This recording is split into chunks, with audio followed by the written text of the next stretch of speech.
So today I'm going to filter a Ryco O2 Rush pod filter this car, show you how it's done.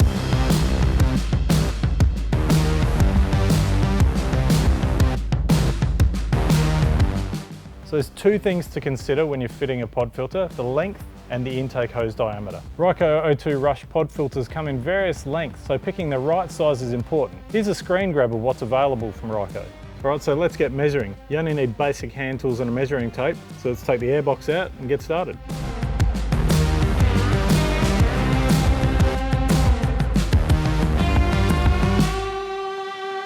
So now the airbox is out, I can measure the space available and what the intake size is.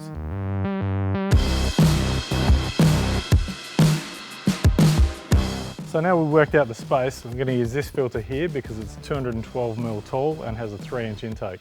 So obviously every car is different. Some cars you can buy a kit, you can buy air filter adapters to go onto the airflow meters and stuff like that.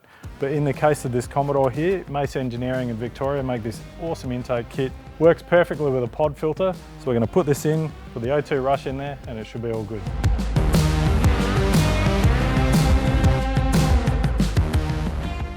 There you go, job's done. I hope that was informative. A little bit of research, get your measurements right, work out which adapter is going to fit on your car. It's a simple job.